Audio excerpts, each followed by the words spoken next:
So we're just going to sow our chilies and two different varieties.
Do 2 sowings of courgette, to make this work. Late sowing of beans, 3 beds of garlic, 3 beds of onions, basil to be potted on before planting, 1 or 2 beds of leeks, and 3 or 2 beds of spring onion. Although, what do you think? Yeah, I'm going to leave 2 beds of leeks, so I'll do 2 leek, 2 spring onion. Okay, great. It may be able to go in quite early because we could pull all the carrots out. I think I put the onion in that further east plot. If we put the garlic there, we'll get a bit more sun. Okay, garlic, garlic, garlic. How about the roots? We've got beets, carrots and parsnips we're doing this year. 5 beds of beets, but we've got 1 in the polytunnel. And we've only got 9 beds because of the massive boulder. Yeah, we could store them. Yeah. Hi! Hi! Right, so we're here in the polytunnel, feeling the heat. It's beautiful in here, really windy outside. We come into the polytunnel to take a rest out of the wind and just to finish our plan. And that's what we were doing outside. We've been working on our rotation planting plan for the year. That's our very rough plan, what we've just decided on. We group our crops into a number of families. For example, a kind of root group, which would include our carrots, beetroot, parsnips. We've got our brassicas, which is actually quite a large group for us. What we've been doing outside is just decided on where they're going to go in the garden. What we're looking at is trying to avoid planting the same family of vegetables in an area of the garden that we planted that family last year. That means that if we've had, for example, something like broccoli, cauliflower, cabbage in one plot, we try not to grow anything like that again there for another couple of years. So we'll leave it to rest essentially from that group of crops. But it's not just that we think about when we're choosing where to grow our crops. No, we're also looking at soil structure. We're looking at the quality of soil, the type of soil. We're looking at weed pressure. If we had a plot that last year still has a lot of grass growing in it or had a large amount of weeds, we might try and avoid using that plot for growing crops that need direct seeded or take small seeds such as carrots and salad. We also think about the needs of the crop. Using carrots as an example, carrots like loose, deep, free-draining soil without too much fertility in that. So we might want to grow a carrot crop following a brassica crop, because the brassicas are very hungry plants and will probably take a lot of nutrient out of the soil, so you could grow your carrot crop there.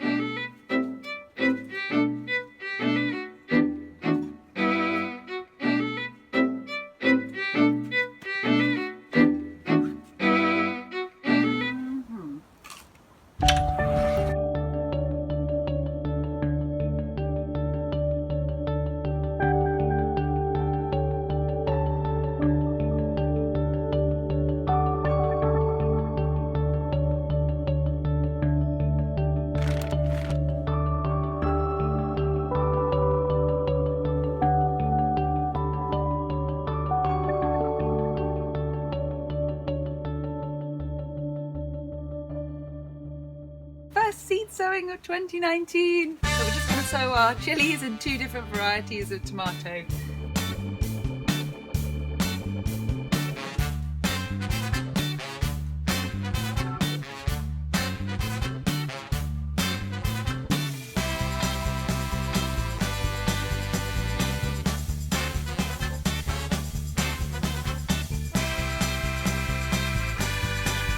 So just as a reminder what tomato varieties we're growing, got Aurora, large bush tomato from the Real Seed catalogue.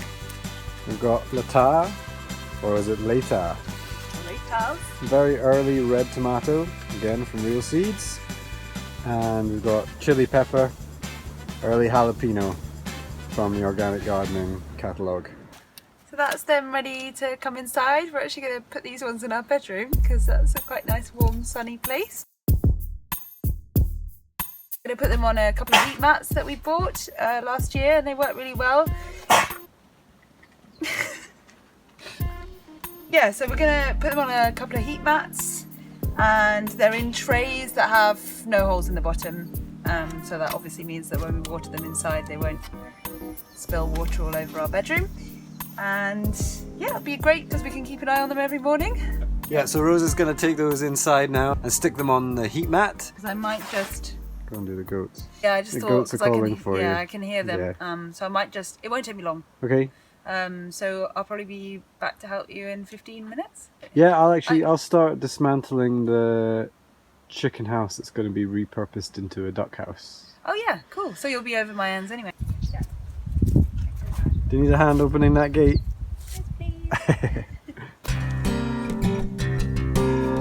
Alright, so behind me here is an old chicken house. In fact, this was the first chicken house that we bought when we moved to the farm about 7 years ago.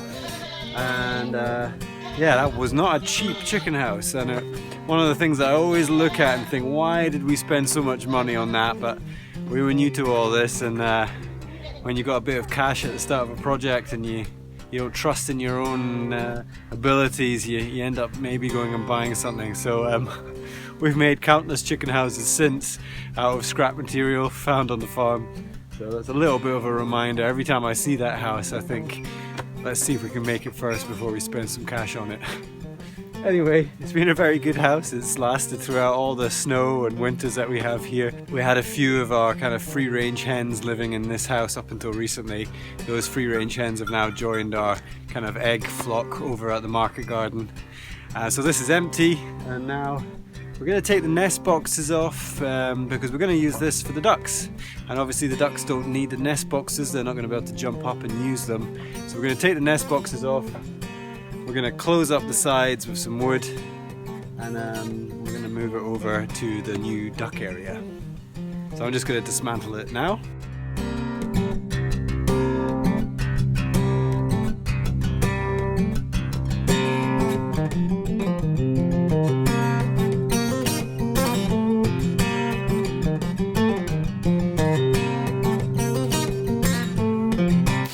Right, that's the nest boxes off and the door removed, so some of the heavier bits off. It should make it a bit easier to move for us. There's some straw and a bit of chicken manure in there from the old hens that I need to get rid of.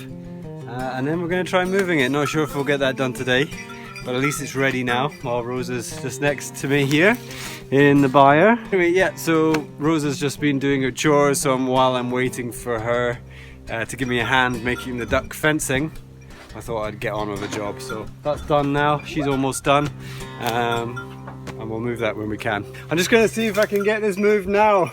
Oh, okay. I think it's going to move quite easily by itself. We'll see.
Alright, that's the new duck house pretty much in place.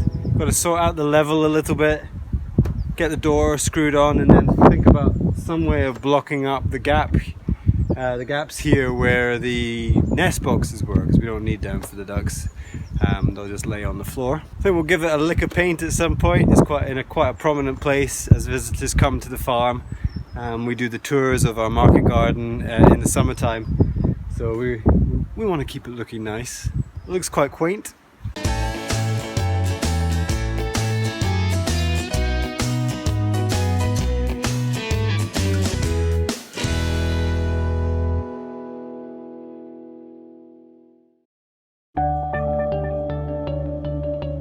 Alright folks, that's another end to another day at Taffanoff Farm.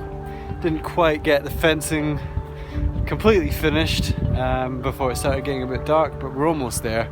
So we'll carry on with that job tomorrow of creating this new duck area. Just going up to the ducks just now to give them their evening grain. Beautiful full moon. So thanks for sticking with us today. If you like what you saw, please hit subscribe, and we'll see you tomorrow.